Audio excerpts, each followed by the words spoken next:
Seja muito bem-vindo. Meu nome é Vitor Lima, eu sou seu professor de filosofia de hoje e de sempre. Isto aqui não é filosofia e hoje eu estou aqui com um convidado muito especial. Eu estou aqui com o Marcos Bruso. Antes dele aparecer para você, deixa eu dizer o extenso currículo desse cara. Eu tenho certeza que você já ouviu por aí, talvez não nesta plataforma no YouTube, mas eu tenho certeza que se você frequenta outras plataformas, você já ouviu certamente, porque ele é muito célebre.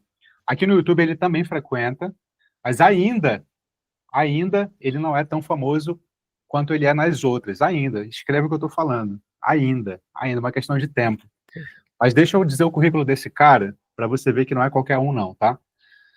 Olha só. Esse cara é Marcos Antônio Alves Gansauskas Bruso, mestre em Meios e Processos Audiovisuais pela Escola de Comunicação e Artes ECA USP, mestre em Arts and Humanities, Semiotics of Culture, pela University of Tartu, na Estônia, em 2015. A dissertação dele foi em Science in Time, The Hypothesis of Social Time for a Cultural Semiotic Analysis. Extensão em História da Arte, a arte como expressão social da Renascença à Modernidade, lá na PUC de São Paulo, em 2017. Pós-graduado em Comunicação e Semiótica pela Universidade Anhembi Morumbi, em 2013. Bacharel em Comunicação Social, com ênfase em Publicidade e Propaganda pela UNG, em 2009. Fluente em inglês, curso técnico em eletrônica e cursos livres em hardware, web design, direção de arte para cinema, correntes cinematográficas pela Academia Internacional de Cinema, atuou em projetos para emissoras como a Rede TV, a Rede Brasil, desenvolveu trabalhos de videografismo na agência Grupo TV1, com clientes como a Brastemp, a Even, a Unilever, a Electrolux, o Boticário. Atualmente ocupa funções na Universidade 9 de Julho, a Uni9. Ele é analista EAD Sênior 2 e cuida do design no desenvolvimento de conteúdo educacional e criação de plataformas de estudo na função de User Experience e é professor de ensino superior e ministra disciplinas de direção de arte para publicidade e orientação de criação em publicidade e TCCs, mas ele é conhecido também por falar sobre assuntos de filosofia braba nas redes, em conteúdos que têm cada vez mais encantado milhares de pessoas.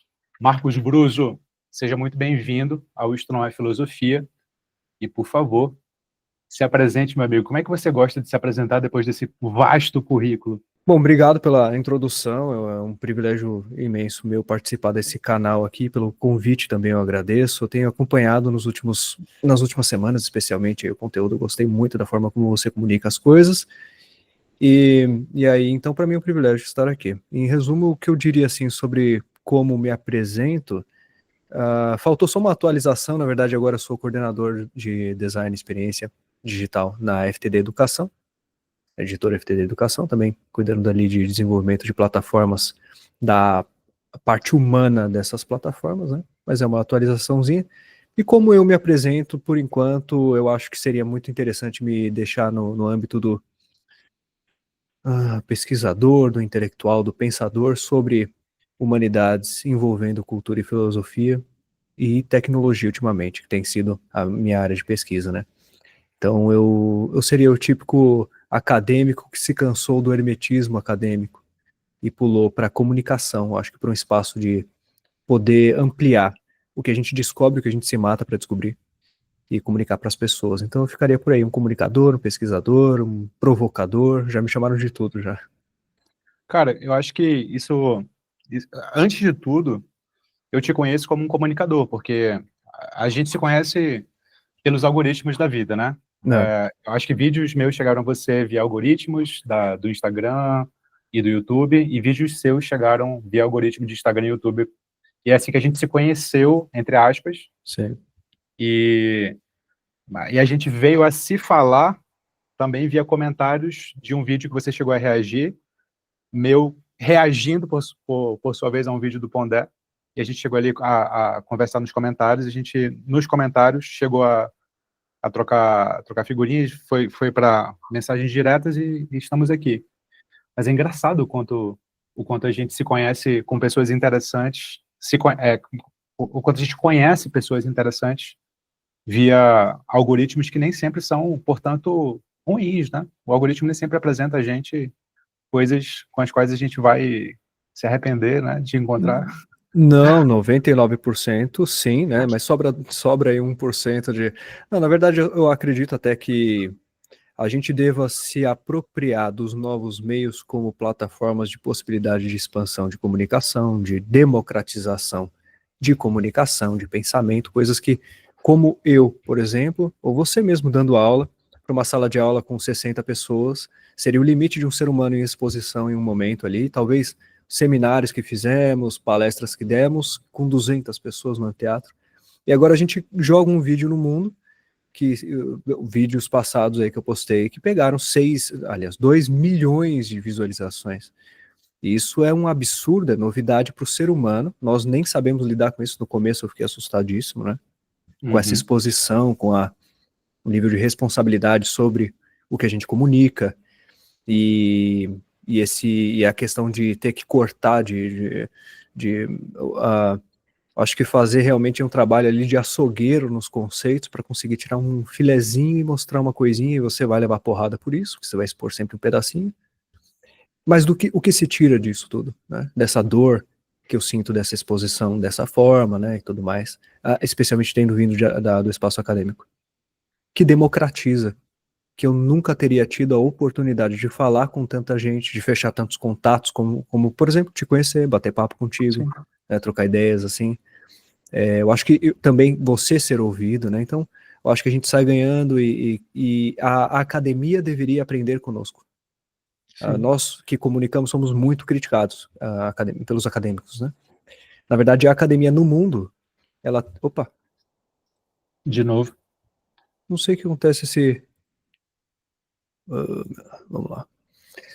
Na verdade, a academia no mundo deveria se... Vou retornar. Nós somos muito criticados pelos acadêmicos, né, em geral. Eu acredito que o movimento contrário deveria acontecer. As academias deveriam aprender conosco a comunicar aquilo que eles aprendem, que eles desenvolvem lá dentro, né, os trabalhos deles, porque para pegar números amplos, um TCC, uma tese de mestrado é lida por, em média, 4 pessoas. Um artigo científico é lido no mundo por, em média, 10 pessoas, né? Onde vai parar esse conhecimento? Em que tipo de estoque, né? Então, ou a academia aprende a se comunicar, se fazendo valer dos novos meios, porque publicam muitas críticas e não se apropriam, não utilizam, né? Ou vai ficar para trás, e a gente está num momento de urgente necessidade de tornar o acadêmico cool de novo, interessante de novo, tornar a intelectualidade sexy novamente, as pessoas se envolverem, gostarem, terem paixões com isso, né? Porque senão a humanidade vai perder muito. Que sensacional. Make Academia Cool Again, né? Exatamente. Vamos fazer essa camiseta, isso. cara. Vamos fazer essa camiseta Maca, aí. né? Vai ficar legal. Bom, gostei. Eu tava lembrando aqui, cara, que falar de filosofia, de certo modo, é falar dos gêneros textuais pelos quais ela se comunica. Então, por exemplo, falar da filosofia antiga é falar de diálogo platônico. Falar de filosofia medieval é falar de comentários. Falar de filosofia moderna é falar de tratado, e falar de filosofia contemporânea é falar de artigo científico. E por que não, se a gente está na filosofia contemporânea ainda, porque a gente é contemporâneo, é falar das mídias pelas quais a gente se comunica, né? Então, puxa, o Heráclito está na filosofia antiga e ele se comunicava também de forma breve, propositalmente. Só sobreviveram dos pré-socráticos pequenos excertos. Sim. Mas o Heráclito escreve de propósito em pequenos excertos. O Nietzsche escreve de propósito em aforismo. Em aforismo, é. Então, tem um valor no pequeno texto, tem um valor no texto que não revela tudo que tem para revelar. E muitas vezes, inclusive, os especialistas se esquecem disso, né? Quando eles dizem que, poxa, mas você poderia ter aprofundado mais. Eu sei que eu poderia ter aprofundado mais, mas às vezes a gente se esquece disso. Não só eu não tenho tempo, como... Não, eu não queria mesmo. Assim, eu só queria dizer até aqui. Depois você aprofunda, porque parte do que é dito tem que ser completado por quem está ouvindo ou por quem está lendo, né? Às vezes as pessoas se esquecem disso. Exato, exato. E aí, quando me perguntaram sobre essa questão de eu estar, de certa forma, tornando questões profundas muito superficiais, a resposta que a gente tem que dar geralmente é que, olha, a gente não obriga que a pessoa pare ali. Muito pelo contrário, a gente faz uma provocação preliminar. E eu recebo mensagens aí todos os dias, diversas mensagens de pessoas que voltaram a estudar, entraram em mestrado e doutorado, estão estudando filosofia agora, porque se sentiram provocadas por vídeos de 1 minuto e meio. Né? O que Exato. adianta a gente hiper aprofundar se todo esse conteúdo não tem interface com as pessoas, né, no final? Meu Deus, Exatamente, exatamente. peraí, Não, caiu fica minha... tranquilo com a sua imagem, ela vai e volta, daqui a pouco a gente acerta isso aí. Ah, Mas deixa eu explicar para o pessoal o que a gente pensou. Quando a gente se encontrou lá pelos algoritmos da vida e a gente conversou, a gente pensou em fazer muita coisa, muito projeto junto. Um desses projetos foi fazer conversas. Uma delas está sendo feita aqui agora para vocês. Vocês estão assistindo isso no momento em que esse vídeo chega até vocês. E aí a gente pensou em vários temas. Um deles, a gente até começou a adiantar aqui, que é um tema em que, em filosofia, a gente chama de metafilosófico, que é filosofia falando sobre filosofia. Toda vez que alguém pergunta o que é filosofia, puxa, isso é um tema metafilosófico, porque para responder esse negócio, você vai ter que filosofar. Então, filosofia falando sobre filosofia. E qual é o papel da filosofia hoje? Foi o primeiro tema que surgiu, né, Marcos? Então, claro que não surgiu só esse. Tem muita coisa para falar, assim. Mas, bom, para iniciar, o que talvez venha a ser uma parceria longa entre os nossos interesses mútuos aqui, o meio do Marcos, a gente escolheu falar sobre isso hoje. A gente vai falar sobre alguns temas dentro desse grande tema, qual é o papel da filosofia. Mas a gente vai começar hoje pontuando o que a gente entende por filosofia. Depois, eu e o Marcos, a gente vai falar sobre o que a gente entende que a filosofia virou na sociedade contemporânea. E aí, a gente vai falar sobre algumas tensões internas e críticas que a gente endereça a essa filosofia hoje, e a gente vai, com alguma pretensão, sem ser arrogantes, tentar indicar alguns caminhos para onde ela pode ir, tá? Com a nossa limitação, obviamente, mas com alguma pretensão também, né? Vamos nessa, Marcos? vamos embora, tô pronto. Cara, o que nós entendemos por filosofia? Então, sobre filosofia, eu entendo da seguinte maneira, eu não consigo dissociar a filosofia de um momento histórico específico. Então, para mim, para que a gente compreenda o que é filosofia como um movimento humano, uma manifestação humana, assim como a poética, a música, eu entendo como campo de pensamento, né, até com o termo de Bourdieu, eu enxergaria em um contexto específico no vetor cartesiano de tempo e espaço. Então, o que é filosofia depende do onde e quando, né? Tem um trabalho muito importante que saiu do Pierre Hadot na década de 90, que ele chama, que se chama inclusive filosofia como modo de vida, e ele fez uma provocação que muitas pessoas já haviam esquecido aqui nos nossos tempos, de que a filosofia já teve um caráter muito diferente na história como uma base para uma forma de viver. As pessoas buscavam as escolas, o liceu, ou seja, até mesmo o jardim de Epicuro, como um espaço em que você formalizava uma maneira de relação do corpo e da sua alma com a existência, e as técnicas eram ali como as teorias, né, que hoje em dia a gente chama de teorias da filosofia, eram guias para que você atingisse esse modo de vida. Então, também entre os estoicos e tudo mais, as escolas tinham essa função. Esse foi o trabalho de Hadot, que trouxe essa percepção completamente diferente do que a gente tem de filosofia, porque a gente herda da escolástica o papel daquele intelectual deslocado da história, que observa, ele se afasta da humanidade e olha de cima, como se ele estivesse distante, e isso atravessa ali todo o primeiro milênio cristão, até chegar a Aquino no século XIII, e na Suma Teológica, né, e embarca a escolástica com essa visão do intelectual como alguém afastado e privilegiado. Chega assim até Kant, por exemplo, né? Para Kant, para Voltaire, esses caras, o intelectual ainda é. Voltaire, inclusive, é o cara que faz a mudança, né? Mas era um intelectual que ele tinha algo a mais, né? O que é interessante a gente notar é que quando começa o materialismo, a gente está falando de Vico, né? Vico já havia provocado a ideia de que, ideias têm contextos históricos específicos, elas dependem desse contexto histórico, então ele inverte a coisa, a ideia não funda a história funda a ideia. Aí você tem Vico, você tem Marx e tem Nietzsche como grandes nomes que compreenderam a filosofia como um produto de um tempo, e quando chega em Nietzsche ele faz até uma coisa mais interessante, ele sujeita a realidade à filosofia como aquele intelectual que para pensar sobre o mundo, mas não só reflete, ele deve mudar esse mundo. A gente deve transformar o mundo a partir do pensamento, né? Então é muito interessante essa visão que ele traz, que inclusive é refletida ali mais tarde, em críticas mais tarde, no pensamento de Foucault, como Foucault e Bourdieu, mesmo Bourdieu que fica muito próximo ali na bordinha da sociologia com a filosofia, como eles interpretam o papel daquilo que deixa de ser um filósofo e se torna um intelectual. Hoje em dia, talvez até um nome mais adequado. O filósofo em si era um indivíduo que historicamente tinha uma função de parar e pensar sobre as coisas, porque assim foi criado historicamente, não que deva ser. Mas o que acontece é que hoje em dia a gente não tem mais esse papel, a gente tem o intelectual.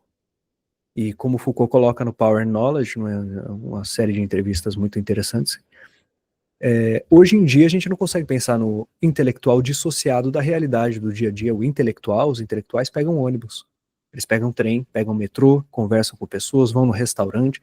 Hoje em dia você pode ver o Byung-Chul Han, você pode ver vídeos de um filósofo comendo hot dog, né? Esse é o papel do intelectual nesse momento histórico. Então, qual que é a lição que a gente tira dessa lista de definições, né? Até o assunto pelo qual a gente se conheceu foi Deleuze, né? A interpretação de Deleuze sobre o artífice de conceitos, né? A gente falou um pouco sobre isso, mas em resumo, o que a gente tira como lição disso, no meu ponto de vista, que a filosofia é uma postura que se assume conscientemente para a execução ou manipulação de conceitos que são base das coisas que a gente faz. Ela está em tudo, mas nem sempre a gente para pensar nela dessa forma. Ou tem consciência de que o que a gente faz é filosófico. E entender que é postura, que é uma questão postural, porque se faz valer de uma série de ferramentas para estruturar as coisas que estão ao redor da gente, né? Como outras linguagens também fazem, não só a filosofia, mas a poesia faz isso. A poesia também estrutura relações ao redor, significações de momentos históricos através da poesia, né? A teologia também faz isso, a filosofia também, a ciência, uma outra linguagem, né? Então, eu digo que por conta de ser uma postura, todo mundo é filósofo pelo menos 1 minuto a cada dia. Em algum momento você estranha o óbvio. Eu adoro essa frase de Jaspers, Karl Jaspers. É o estranhamento do óbvio, a capacidade ele fala estranheza, né? Da estranheza das coisas que eram originalmente óbvias. Olhar para aquilo e falar, não, pera, por que isso é assim? Por que a cadeira? Por que a gente se senta? E assim você vai desconstruindo o mundo ao redor de você. O que a filosofia faz para mim, ela seria ceder instrumentação intelectual para manipular as coisas que estão ao redor da gente. Uma postura, né? E aí tem papéis históricos, acho que a gente fala mais para frente sobre esses papéis históricos e o que é filosofia hoje, né? Mas e aí, o que você acha? Eu acho que a gente tem pontos de encontro, de concordância que fazem com que a gente mais concorde do que discorde. Pô, puta pergunta essa. E tô com muito medo de dar resposta, mas eu vou me aventurar. Vamos lá. Marcos, eu penso assim. Eu penso que a filosofia é uma postura. Eu acho que essa é uma dimensão fundamental da filosofia. Eu concordo completamente com você de que não tem como começar a esboçar o que é filosofia sem dizer que ela afirmar assim, com todas as letras, a filosofia é uma postura e ela também é um tipo de reflexão específico. No entanto, eu também concordo com você que ela é histórica e indissociavelmente histórica como qualquer empreitada humana. Eu concordo com você. Não tem como dizer que empreitada humana que ela não é histórica, ela varia com a história. Para o Aristóteles é uma coisa, para o Aquino era outra, para o Descartes era outra e para o Byung-Chul Han é outra. E será outra daqui a, 50, 100, 500, 1000 anos. Será outra. Então, esse é o recorte que eu estou fazendo hoje, tentando olhar para o que foi feito e o que está sendo feito. Em termos metafóricos, e aqui eu estou me colocando no local de professor de filosofia, para utilizar uma metáfora que era muito cara aos antigos estoicos, a metáfora da árvore. Os estoicos utilizavam essa metáfora para explicar o que era filosofia, inclusive. Eu acho que a filosofia, vai lá, é um grande tronco que se bifurca em dois grandes galhos. Acho que um dos galhos eu vou bifurcar para dizer o que é a reflexão filosófica e tentar dizer quais são os principais tipos de problemas a que ela se destina. E o outro grande galho vou dizer qual que é a postura que, a meu ver, é a postura filosófica. Ao meu ver. Mas aí, não tem como deixar de analisar o que todo bendito professor sempre analisa quando diz o que é filosofia, que é a famosa etimologia da palavra, cara. Etimologia da palavra, filosofia, amor à sabedoria, uma ressalva que nem todo professor faz. Etimologia não esgota o sentido da palavra. Se esgotasse, pedofilia era só amizade a crianças, né? Etimologia apenas indica o sentido da palavra no início. Então, filosofia não significa amor à sabedoria. Não significa amor à sabedoria. Isso é a etimologia da palavra. Mas ela já indica um possível significado original, que é uma postura amorosa à sabedoria. Beleza. Eu diria que a reflexão filosófica, ela se destina a 4 grandes tipos de assuntos. A 4 grandes tipos de assuntos, que eu acho que dá para pensar tanto nos antigos, quanto nos medievais, quanto nos modernos, quanto nos contemporâneos. Assuntos metafísicos, assuntos epistemológicos, assuntos éticos, e eu colocaria nesse balaio assuntos existenciais, embora não com essas palavras. Assuntos metafísicos. Qual que é a estrutura mais básica da realidade? Metafísica não significa só, embora ela seja usada assim bastante, além da física. Metafísica não significa só além da física. Ou seja, metafísica não é só o que, nietzscheanamente falando, a gente poderia falar de duplicação de mundos. Não é só duplicação de mundos. Metafísica é a teoria da realidade. Por exemplo, Demócrito faz metafísica quando diz que a realidade é só material. Isso é uma teoria da realidade. A realidade é só material, isso é uma metafísica. Epistemologia. Conhecemos a realidade? Epistemologia não começa só na modernidade. Os céticos faziam epistemologia quando duvidavam da capacidade de conhecermos a realidade. Ética. Como devemos nos comportar uns em relação aos outros? Aristóteles é quem funda a ética com esse nome, né? Ética Nicômaco. Embora a reflexão ética possa ser remontada anteriormente, não com esse nome exatamente, mas a preocupação de como devemos nos comportar já está presente. E o que eu estou chamando de existência, na verdade, é aquela preocupação inescapável, não com o coletivo, o que é próprio da ética, não com a realidade como um todo, o que é próprio da metafísica, não com o conhecimento, o que é próprio da epistemologia, mas com o sujeito que pergunta, o indivíduo, melhor dizendo, não o sujeito, mas o indivíduo que pergunta. Aquele singular. O que eu faço da minha vida? Eu que pergunto. O singular. Essa preocupação existencial, embora não com o nome e existência, já está presente desde sempre. Desde sempre. O nome vai ser dado só no século XIX com o Kierkegaard. Mas a preocupação está presente desde sempre. Então é por isso que eu gosto de colocar esses 4 grandes assuntos, metafísica, epistemologia, ética e existência, como as 4 grandes preocupações da filosofia. Aí sempre me perguntam, e a estética? Eu acho que a estética ela é um campo híbrido que tem preocupações existenciais, éticas, metafísicas e epistemológicas. Ela não é um campo autônomo. Acho que campos que podem ser didaticamente autonomizados são existência, ética, metafísica e epistemologia. A estética não é um campo autônomo. Ela é atravessada por todos eles. Mas, bom, isso, se tem uma coisa que filósofos gostam de fazer, é discordar entre si. Isso está passível de discordância. Mas esse é o grande tronco daquela árvore, que é o tronco das grandes reflexões filosóficas, eu diria. O outro tronco, que é o tronco da postura filosófica, eu diria assim, tem duas posturas filosóficas básicas. E aqui eu gostaria de fazer, poxa, uma ressalva que eu sempre faço, que é assim, pelo amor de Sócrates, não caiamos no erro de dizer que filósofos só fazem perguntas. Filósofos não só fazem perguntas, filósofos fazem perguntas. Perguntas é parte do ofício. As filósofos também dão respostas. Poxa, dão respostas o tempo inteiro. Cada livro que você pegar de um filósofo é uma resposta dada. A questão é que, como eu acabei de falar, quando o filósofo acaba de dar uma resposta, vem outro e discorda. Essa é a merda, entende? Então o negócio é que, não é que não tem resposta, o negócio é que raramente tem consenso. A resposta tem aos montes. Tem aos montes. Então, eu diria que a postura filosófica, ela é sempre, no mínimo, dupla. Negativa, será que é assim? Né? A de negação, opa, pé atrás. E a positiva, propositiva. Eu dou a minha resposta. Então, a dúvida e a proposição. E aí, cara, eu gosto de dizer que eu tenho um método, aquele, né? Marqueteiro que gosta de colocar um método, que é o método TEA, método chá, método chá, método TEA. Que é pegando resgatando algumas palavras da história da filosofia, cara, que é assim, tentando resumir que postura é essa, né? Que resume essa negação e essa proposição.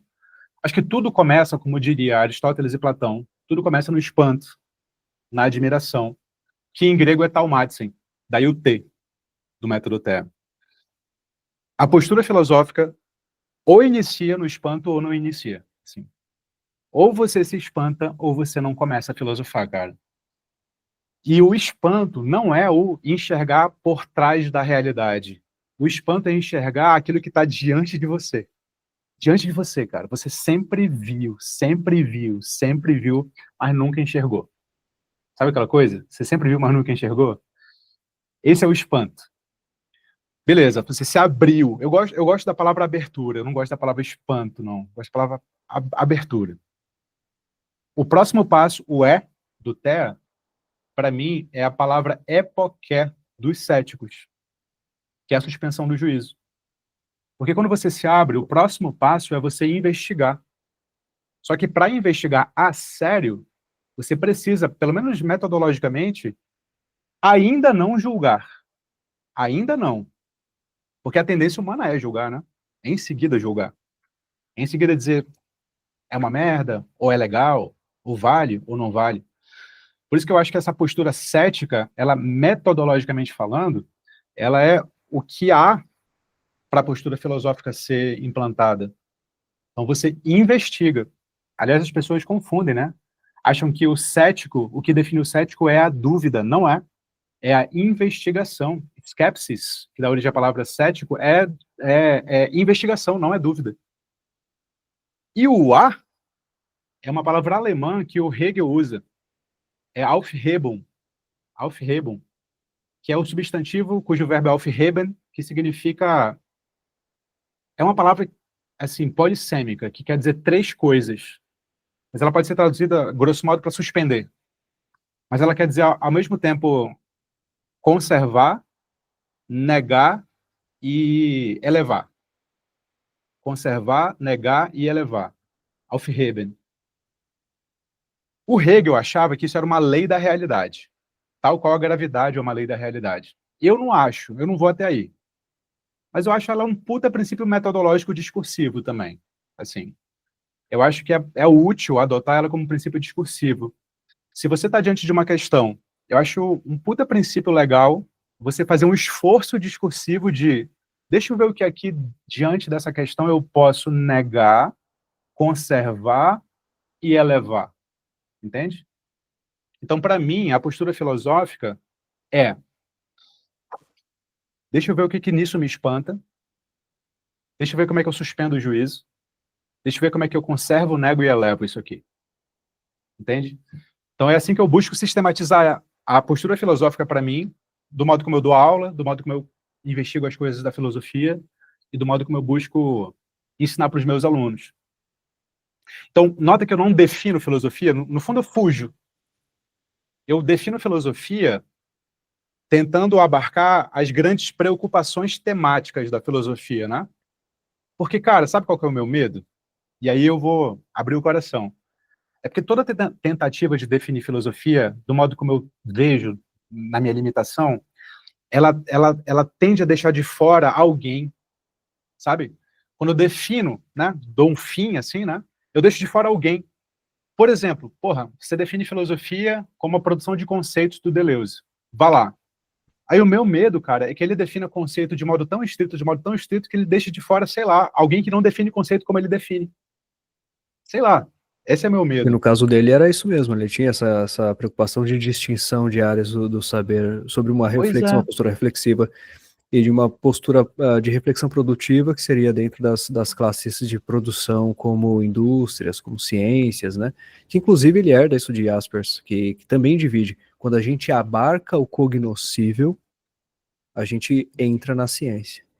Antes disso é a filosofia. Também tem outras definições, a filosofia como a ciência dos começos e dos fins, e todo o resto, todas as outras ciências estão no meio, porque elas são operacionais, elas constroem, elas mexem em coisas, né? Pois é. Você falou da etimologia do amor ao saber, dá pra fazer, não precisa fazer filosofia só pelo amor ao saber, você pode fazer porque você tá puto com alguma coisa, você pode fazer amor, você pode fazer filosofia por ódio, Excelente, né, excelente, por excelente. desespero, muitos Por dos existencialistas desespero. fizeram filosofia por desespero, não por amor ao saber, por Por desespero é desespero. o que notavam, né, o absurdo, né, o encontro com o absurdo. Exatamente. E o amor nem sempre é esse amor do romântico, né? Sim, A mitologia que o Platão faz no Banquete do Amor, por exemplo, é o amor da insuficiência, né? É o amor que sim, busca aquilo que falta, por exemplo. É o amor é o amor filho da penúria, é o amor insuficiente e tal. Enfim. Mas, perfeito. cara, acho que a gente pode ir para a segunda questão, Vamos lá. que é uma questão mais polêmica, eu acho. Que acho que se a gente não tomar cuidado, a gente pode desagradar autoridades. Então,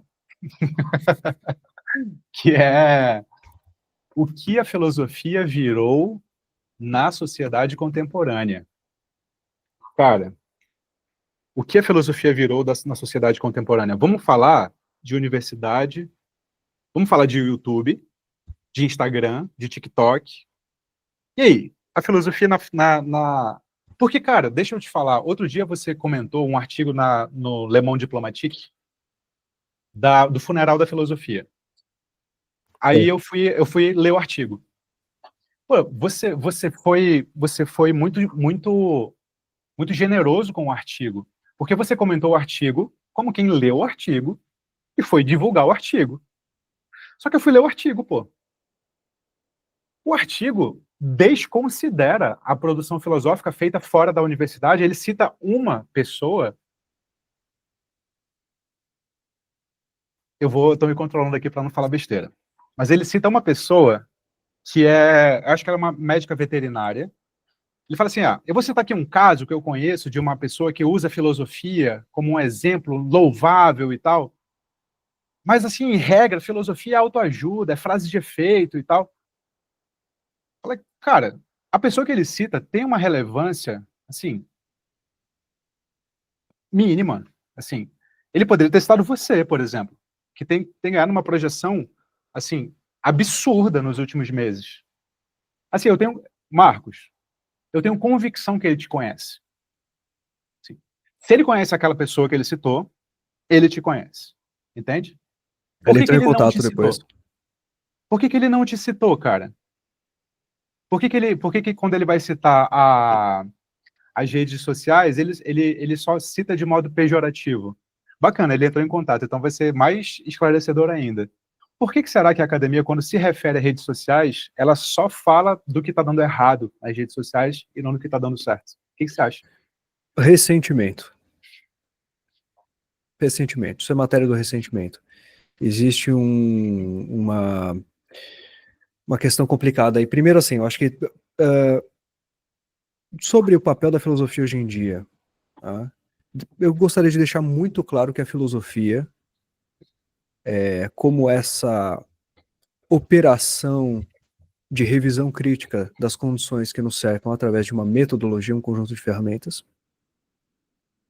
nunca saiu de voga em nenhum momento. Embora atualmente ela não seja abarcada com esse nome, né? E ela não tem espaço no espaço produtivo que a gente tem como filosofia, como filósofo, não se contrata filósofos, né? Uhum. Os poucos que eram contratados aí nem são mais obrigatórios na grade educacional.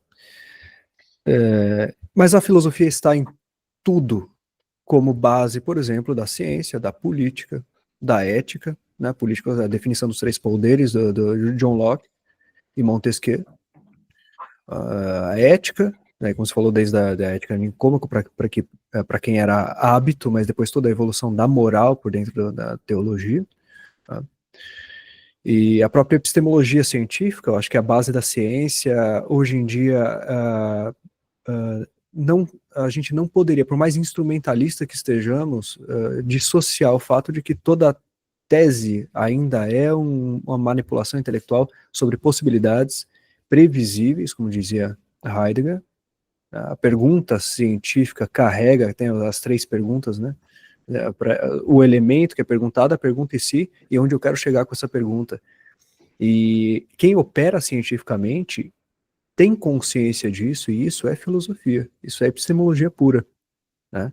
Não existe nenhum tipo de realização de descobertas instrumentais que não levem em consideração uma tese, uma teoria, né, a comprovação dela no final. Então, a filosofia está em tudo que a gente faz, em todas as relações políticas, tecnológicas, econômicas. Economia, a oikosnomia, né, é uma das vertentes da filosofia, né?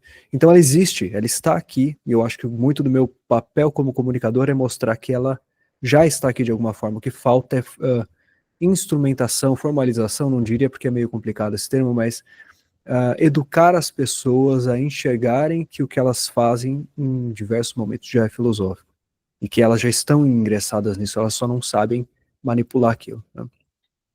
Eu diria também que hoje em dia a filosofia tem uma outra questão, que aí a gente entra nessa questão da academia, que é a fetichização do saber. Então existe também uma apropriação que eu vejo da filosofia pelo meio de uma carta social de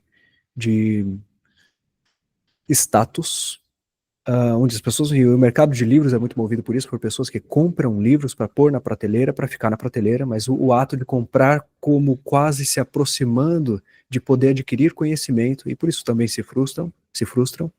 Elas compram um livro achando que estão adquirindo o conhecimento daquele livro, e elas não vão ler, elas não vão ter aquela experiência vivente junto com o livro, como uma parte da experiência dela com o tempo e tal. Até porque atualmente nada privilegia o estudo e o tempo do estudo, e estudar é gestão de tempo, compreender, aprender, é gestão de tempo, a coisa mais cara que a gente tem. Então, chega no último ponto que eu gostaria de dizer, filosofia acaba virando hobby de elite. Daqueles que têm tempo disponível, não só por recursos, um livro não está barato, você vai comprar um livro aí, ele está 60, 70 reais, até mais barato. Pessoas falam, mas tem disponível nas bibliotecas, nem em todos os lugares, e nem todo mundo está disponível para ir até lá. As pessoas querem comprar o livro, quando vai comprar é caríssimo. Na lista de prioridades de um brasileiro médio, o livro está na última das questões. A verdade é que as pessoas chegam depois de, 8 horas de trabalho, 4 horas de computação de ida e volta, chega cansado, exausto, tem que fazer comida para os filhos. Quando dá, vai assistir Jornal Nacional. Ela vai parar para ler epistemologia heideggeriana às 9 da noite, para ir trabalhar, sair às 5 da manhã. A realidade é essa. Então a filosofia como um exercício que exige tempo não tem espaço hoje em dia. Então se torna um hobby de elite também. Então ela é um fetiche. Embora ela esteja em tudo, ela é um fetiche e tem se tornado um nicho, um hobby de elite. E eu sinto que essa funciona porque atinge as elites. Você vê, cursos de filosofia são mirados na elite. Porque são os que têm dinheiro, disponibilidade e tempo, sobretudo, que é o mais caro, para investir nesse tipo de formação. Infelizmente. Fica restrito a esses círculos, de forma a ter sido tornado um fator, como diria Bourdieu, de distinção. Hoje em dia, você falar filosoficamente, você se distingue socialmente. Vira uma carta social. E as pessoas querem trazer esses títulos para elas. De forma rápida. Por isso que elas compram soluções rápidas de cursos e tudo mais, como se elas se transformassem do dia para a noite. Eu quero saber filosofia. Me falam muito, né? Eu quero aprender filosofia. Não se aprende filosofia. O que é aprender filosofia, né? Tem muita coisa ali, né? É até meio desesperador a pessoa falar isso, porque, pera, qual momento, qual escola, qual movimento, qual vertente, né? Enfim. Mas as pessoas querem a filosofia para elas poderem utilizar como uma carta social de distinção. Então funcionou esse nicho histórico, por historicamente ter se tornado algo de nicho, de categorias de classes mais abastadas, me parece, a meu ver, me parece ter se tornado de fato um fator de distinção. E a academia, sabendo disso, ela acaba sendo deixada de lado, porque os métodos não comunicam de forma ágil, eles não ganham popularidade, reconhecimento, não existe nenhum tipo de espaço nos três poderes para uma cátedra acadêmica. Por que não tem na Câmara dos Deputados um espaço de acadêmicos também exercendo votos sobre as questões que estão lá? Por que não tem? Né? E então, desprestigiada a academia como está, o que acontece muitas vezes do que eu tive de contato foram reações de ressentimento, de pessoas que se sentiram deixadas para trás, e eu não tiro muito eu acho que o direito da pessoa se sentir mal por esse abandono estratégico que acontece no nosso sistema das pessoas que se dedicam a estudar, que passam a vida se debruçando sobre assuntos importantes e não vão ser reconhecidas, como a gente disse no começo, que um artigo aí seja lido por 10 pessoas, que essa é a média mundial de um artigo científico de revista decente, né? Exceto algumas exceções que explodem, né? Viralizam e tal. Então é ressentimento. E aí fica essa questão, né? Eles vão atacar o fato da gente se comunicar de forma rápida, simplificada, porque tem que ser, porque a gente se adapta aos ditames de uma rede para conseguir fazer algum tipo de provocação, né? Mas eu acho que é isso, cara. Eu acho que ficaria nessa entre o ressentimento e um sentimento legítimo de abandono sistêmico de uma classe de intelectuais, e aí o intelectual do Foucault novamente, que teria função prática no mundo, mas é deixado de lado como tudo que não é produtivo, né, meramente produtivo. Uhum. Olha só como as coisas se repetem.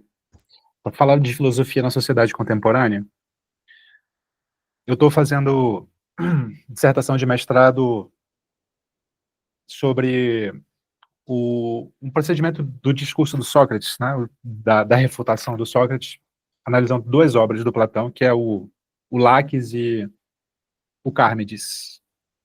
E o Cármides traz dois principais personagens, junto com o Sócrates, que são o Critias e o Cármides. Esses caras, na história, não no diálogo, mas na história, viraram, se não tiranos, o Critias virou tirano, o Cármides virou associado à tirania. E aí, o Sócrates, muito em decorrência disso, foi associado a eles, lá na acusação de corromper a juventude, lá na apologia. Outro discípulo do Sócrates, fora o Platão, também escreveu uma apologia para defender o Sócrates disso, né? Depois da morte do Sócrates, para tentar recuperar a reputação do Sócrates. Não só a apologia, mas outras obras como os Memoráveis, que é o Xenofonte. Nessa obra, Memoráveis, do Xenofonte, que nada mais é do que uma coletânea de depoimentos do que o Sócrates teria vivido. Olha só que interessante, cara. Ele vai falar desse Cármides e desse Critias para dizer que eles sempre deram sinais de que eles sim faziam parte do círculo de alunos do Sócrates, mas sim, eles sempre deram sinais de que eles só faziam parte do círculo de alunos do Sócrates porque eles sempre tiveram ambições políticas e só faziam parte porque pegava bem fazer parte do círculo de alunos do Sócrates, porque dava status. Porque, por um lado, o Sócrates de fato ensinava a arte de discursar, nem que seja por imitação, e por outro pegava bem, né? Dava um certo prestígio. Estou mencionando esse caso, que é tão específico de uma dissertação de mestrado, só para dar um registro histórico de que esse lance de se aproximar de professores de filosofia ou de filósofos por causa do prestígio está presente na Atenas do século V a.C. E esse lance da filosofia ser algo da elite, de dar prestígio, me parece ser algo que é um problema, se não perene, porque dizer perene é dizer eterno, mas é constante, né? Assim, a gente sempre tem que lidar com isso. E eu estava lembrando também, saiu uma pesquisa recente, questão de meses, aqui no Brasil, do índice de alfabetismo no nosso país. E aí ele pega do grau de analfabetismo 0 até o grau de alfabetização proficiente. E Marcos, 10% da população é a projeção, é proficiente. 10% da população é proficiente. Marcos, é razoável supor que para ler um livro de filosofia é preciso ser proficiente. É razoável supor, porque um livro de filosofia não é simples. É razoável supor, portanto, que 10% da população está apta a ler um livro de filosofia. Não é que ela vai ler um livro de filosofia, é que ela está apta a ler um livro de filosofia. A gente pode fazer 1000 ressalvas aqui e dizer, poxa, não precisa ler um livro de filosofia para filosofar. Não estou dizendo isso. Estou ficando só no requisito ler livros de filosofia. Mas é claro que para que você se aprofunde, você precisa ler o livro do filósofo, claro. Mas nota o quanto o nosso país não está preparado em termos de educação formal para aprofundar alguns ensinamentos, inclusive de filosofia. Então, esse é o nosso público mesmo. E não é uma Muito questão interessante. de... Não é uma questão de... Cara, não é uma questão de escolha. Esse é o público disponível. E as pessoas, algumas ouvem isso e ficam muito putas da vida. Porque parece que eu estou dizendo, você é burro. Não, não.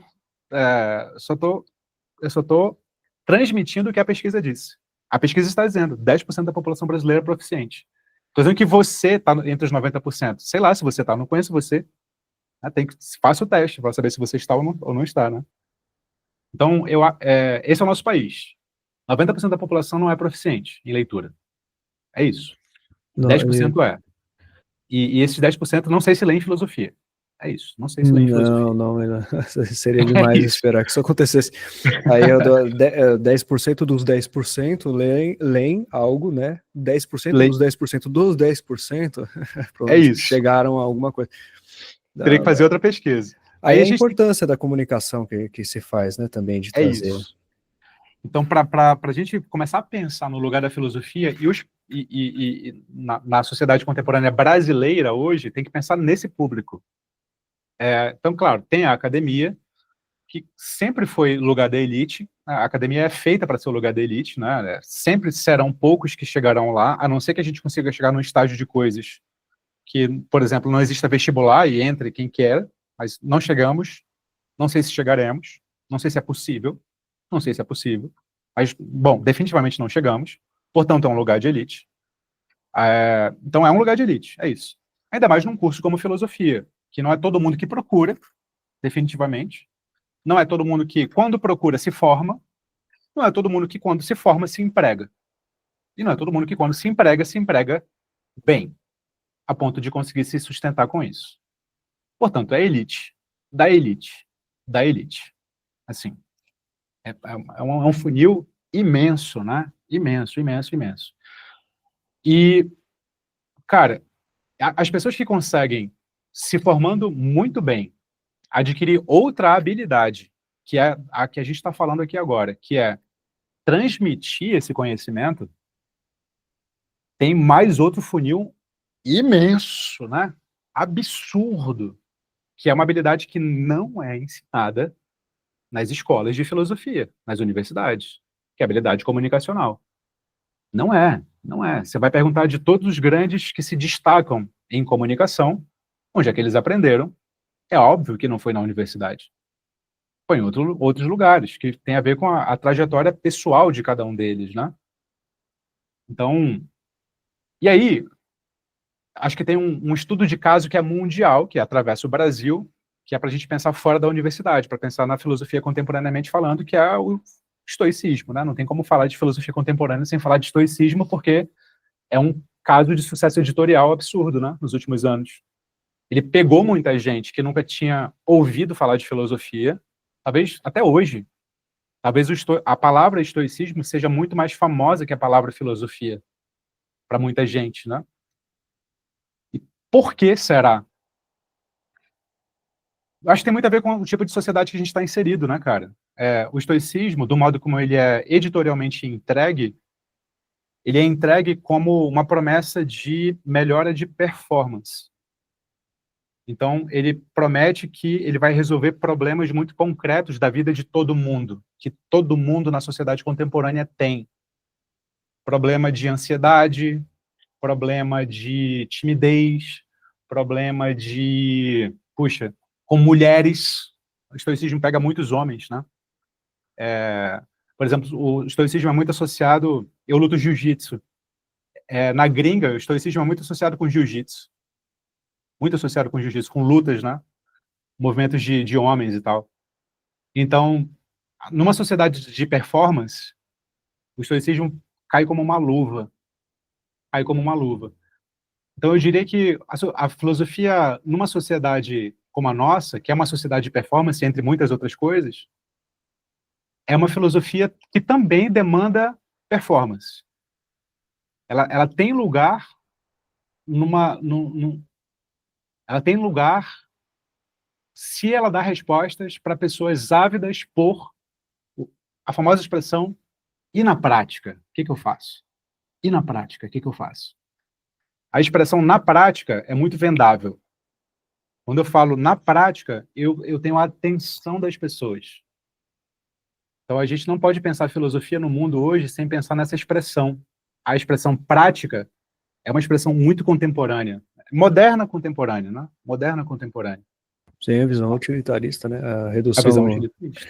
utilitarista até do pensamento humano, mas aí você trouxe assuntos muito interessantes aí sobre essa questão do livro e da pouca leitura, né? É um índice, eu não tinha visto esse índice, ele é bastante chocante, né? Mas eu Chocante. gostaria só de trazer uma questão, se a gente, veja, são dois homens brancos aqui fazendo análise sobre a condição da filosofia como um possível hobby, se tornando mecanicamente impossível de pessoas de outras classes participarem por conta do seu tempo disponível e dinheiro disponível. E isso me faz pensar se nós não estamos, de certa forma, também reforçando um pouco uma modalidade do Estatuto do Conhecimento através de livros e a formalidade acadêmica. Se não estamos aí, a gente, há 2.500 anos, com o mesmo modelo de tráfego de conhecimento, que eu faço algumas críticas, já famosas aí, quem me segue conhece, sobre esse modelo de memorização e o mercado de memorização pré-vestibular. As escolas são sistemas, são mecanismos de memorização, né, pouca reflexão, nada de reflexão crítica, e os livros, de certa forma, foram mídias as mais importantes da história da humanidade, certamente. E aí desde Gutenberg, né, século XV, 440, né, 443, que inclui o índice e a numeração e permite referenciação, então o pensamento se torna cumulativo. Isso foi importantíssimo para o crescimento intelectual da humanidade, né, para estocar informação. A gente criou um modelo de estocar informação, mas e agora? Com vídeo, com até outras experiências que podem surgir, como é diferente em termos de compreensão eu ler um livro sobre a Grécia Clássica e eu pegar um jogo do Assassin's Creed que usaram pessoas da academia para reconstruir Atenas e o Párteno e tudo, e você pode andar por lá com uma simulação. A percepção que você tem sobre aquilo é melhor que diversas descrições. Ou não? E essa é a pergunta que eu faço. Será que não está no momento da gente se fazer valer dos recursos novos como uma mudança do paradigma do saber, aquele paradigma que era baseado anteriormente naqueles modelos dos livretos de Erasmo de Roterdã, de como aprender, como ensinar os jovens e tudo, sentar e decorar. E aí eu faço até a provocação sobre a diferença entre o ensino e a educação. O ensino do insignare, né? A marcar a pessoa com a coisa, insignar é colocar um signo na pessoa, um sinal, e a educação do educare, né, exducere, que é pôr para fora, é forçar a pessoa a fazer. A gente ainda não chegou nisso, a gente não tem metodologias disso, a gente tem metodologias de tráfego de informação, né, dos quais o livro é uma referência. Então, filosofia pode ser, talvez, trafegada hoje em dia por outras mídias, sem esse saber formal, e talvez a gente só esteja preso realmente a índices que comprovam, e a tristeza que a gente tem aí, você vê, né, as pessoas falando, sai matéria sobre estão lendo cada vez menos, né, a gente vê essas matérias por conta das novas redes, a velocidade das coisas, os jovens, as novas gerações leem menos, e cada vez textos mais curtos, né, e ao mesmo tempo em que a gente corre o risco de acabar aceitando que essa seja uma condição do mundo, que tudo bem, tá tudo ótimo, tá tudo indo muito bem e tal, né? Ser o, o apolíneo e não o fáustico, né? Como separaria Humberto Eco. Os, o- os, o apolíneo não, Apocalipse integrados. os integrados, é o prometeico e o fáustico. Entre os integrados aí a gente tem os prometeicos, né, que dizem que não, a gente alcançou, a gente acessou as tecnologias que elas aumentam as nossas capacidades, né? É tipo os meios como extensão dos homens do Marshall McLuhan. A gente vai ver a nossa real capacidade agora com esses novos meios, né? Quanto mais meios, mais capacidades nossas se manifestam no mundo. Eu não sou desses, eu já deixo claro. Mas eu ainda acho que existe uma coisa ainda nossa mesmo, em nós mesmos, de uma certa postura herdada da academia de que o saber é performance de um certo saber. O saber algo é passar por um processo de uma performance definida para saber esse algo. E se a gente, em termos de semântica, substituísse a pragmática ou a sintática e chegasse a uma mesma semântica, é possível que novas gerações construam um pensamento crítico por outros meios e que eles atinjam isso que a gente está falando aqui agora, o conceito semelhantes, por outros processos, né? Então, é essas questões que eu acho importante a gente levantar, porque talvez, e aí é uma questão mesmo que eu mantenho sempre como autocrítica, sempre aquela reflexão necessária. Eu tendo a concordar que é preocupante que leem menos. Eu não sei se o livro hoje em dia, ele realmente é uma mídia que faz sentido. Inclusive, eu tenho um livro que eu estou lançando aí, eu começo dizendo que o livro está fadado a morrer, foi uma mídia muito importante, mas ele não faz sentido hoje em dia. Tá? E aí é uma provocação que eu costumo fazer. E sobre o estoicismo que você citou, cara, eu já dei tanta porrada no estoicismo online, que eu o estoicismo é bengala de coach, hoje em dia. Por quê? Porque ele é tomado de forma anacrônica. E o estoicismo ele faz muito sentido apenas se você compreender a física aristotélica, no Física de Aristóteles, e Metafísica também. Em que você tem um universo mecanicamente engendrado, que era a percepção que eles tinham das órbitas celestiais, a Terra no meio, e as esferas ao redor, e cada esfera tinha um planeta e um corpo celeste, as esferas acima da Lua eram perfeitas, abaixo são as corruptíveis, né? E o motor imóvel lá, movendo a esse modelo estoicista é baseado em um universo mecânico determinista. Quando você tem essa mecânica que determina de cima para baixo, só tem uma válvula de escape, uma coisa que se adapta, que é você. Não dá para você mudar mais nada, né? Por isso que, assim, dos anacronismos eu prefiro Epicuro, é muito, muito mais fantástico. A física de Epicuro é maravilhosa. A carta a Heródoto, inclusive, ele faz a explicação da física dele. Ele fala sobre não existe alma, ele é ateu, ele é cético, não existe alma, e ele fala sobre espaço, agregados de matéria formando outros planetas no vácuo, tipo Demócrito, né? Mas, cara, numa época que soaria como loucura, ele faz essa proposta, né? Então ele traz uma física muito mais interessante e eu acho que até mais adaptada a nós, e o que é mais importante, não tem essa postura que e aí o que eu digo, o estoicismo hoje em dia, ele na época dele, como um documento histórico, é maravilhoso e muito importante para a gente entender o desenvolvimento, inclusive do cristianismo jovem, como o estoicismo entra no cristianismo jovem. Isso é muito importante. Mas hoje em dia, pegar aquela fórmula, enfiar a mão na história, pegar uma fórmula sei lá, você está falando de 2100, 2200 anos atrás, trazer para cá dessa forma, mas aí depende, né? Tem até Sêneca, né, que é 2000 anos atrás, ele é da mesma época que Jesus.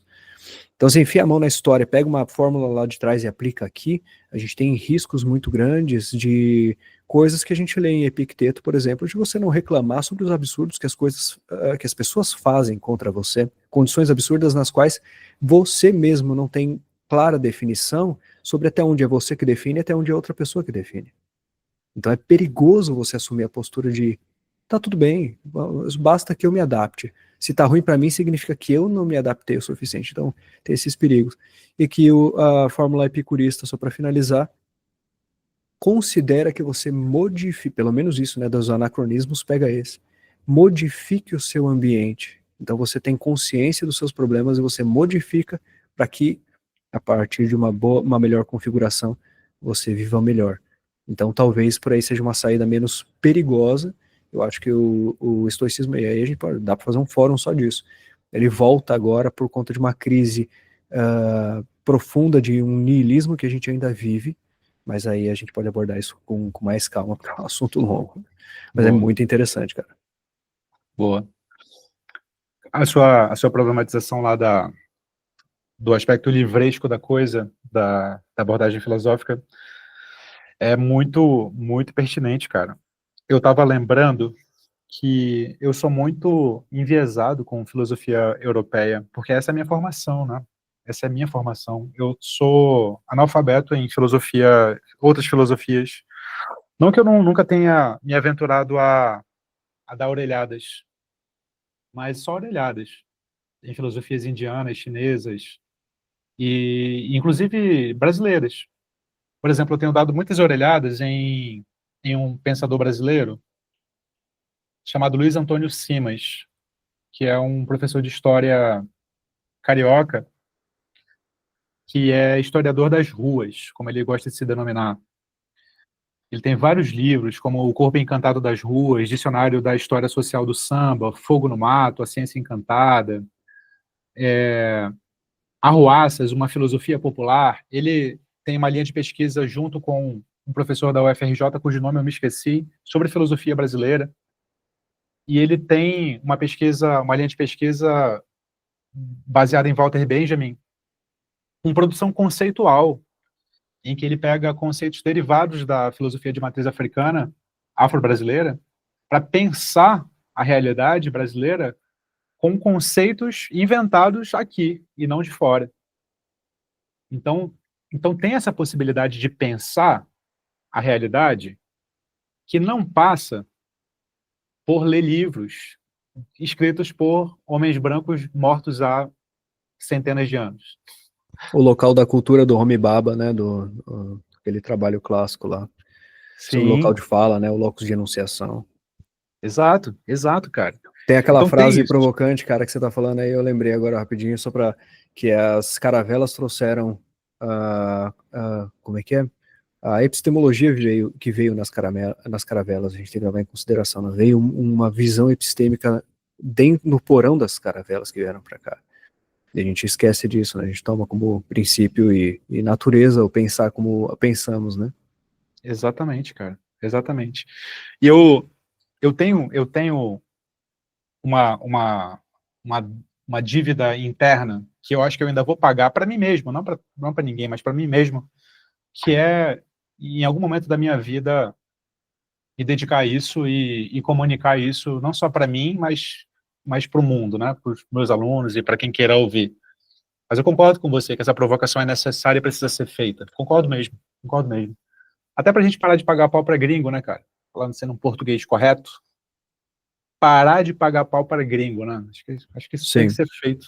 Tem que ser sim. feito. E aí eu paro para pensar até os pensadores brasileiros que eu me inspiro, porque também minha escola literalmente é europeia, né? Então eu fiquei completamente eurocêntrico no meu pensar. Aí o pessoal Né? pergunta lá, você tem outras visões? Eu falei, cara, aí você esbarrou na minha limitação. Eu Né? realmente me formei nessa escola, né?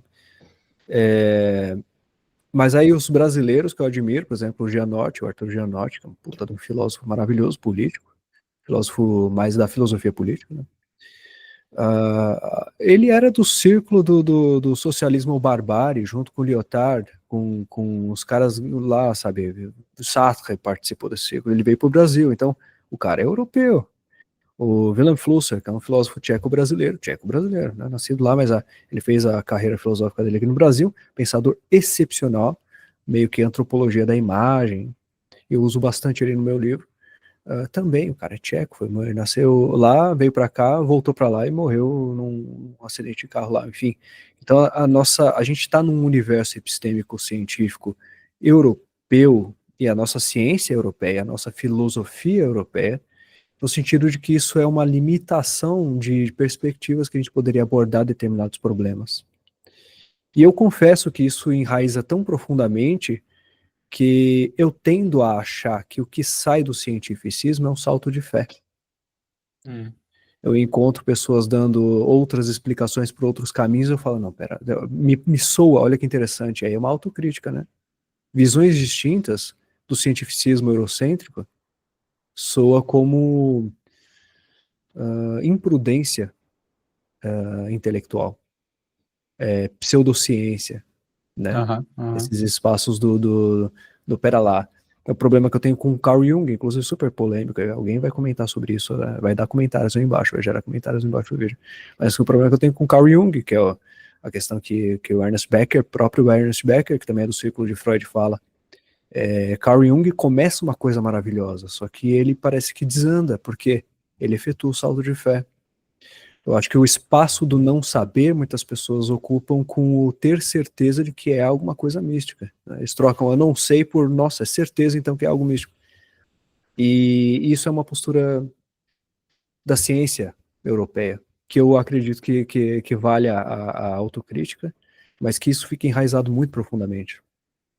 Muito Pô, cara, a profundamente. propósito do Jung, eu tenho um amigo que é especialista em Jung, o Heráclito Pinheiro, que é um cearense porreta, que tem um canal aqui no YouTube, Heráclito Pinheiro, publica muitos livros sobre o Jung e faz um puta trabalho de reabilitação do Jung como cientista, não como só psicólogo, como empirista e não como idealista, inclusive. Essa é a tese do Heráclito.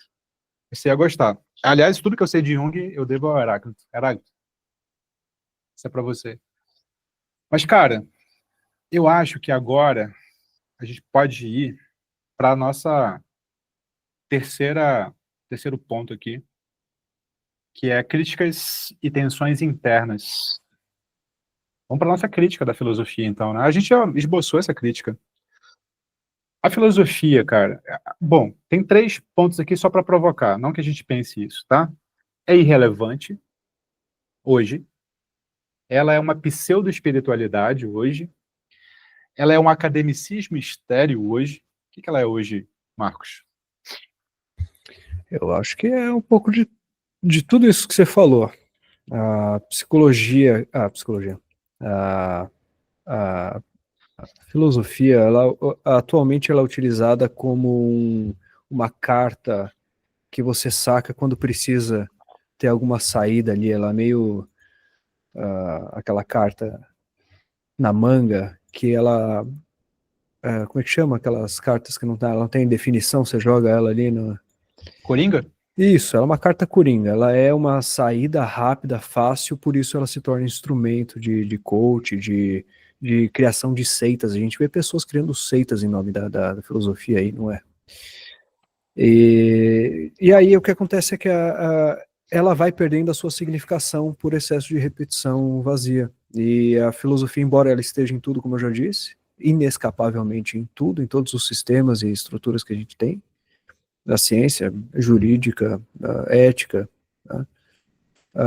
Ela acaba sendo esvaziada de sentido, porque ela é tudo e não é nada ao mesmo tempo. Ela está sendo apropriada como como a gente falou, como fetiche, como distinção. Ao mesmo tempo, dentro da academia, ela não tem mais utilidade pública na percepção doxástica, né, a percepção geral das pessoas. A filosofia é algo que está destituído de valor, de utilidade, de função, né? Então, eu acho que a filosofia ela está completamente perdida nesse aspecto de, primeiro, compreender o que ela é, como operá-la e como ela de fato melhora a vida humana. Assim como a ética tem a função de redução de quantidade de sofrimento, a filosofia é um instrumento também útil, prático, que deveria ser utilizado. a ética, né? A própria ética é uma postura que você pode optar por escolher determinadas posturas para resolver situações. Você pode ser utilitarista, se as pessoas soubessem instrumentar o que elas estão fazendo. Você poderia ser utilitarista em uma condição, deontológico em outra, consequencialista em outra. Né? Só que as pessoas não sabem operar isso, e elas estão fazendo, elas não sabem dar nomes, estruturar, né?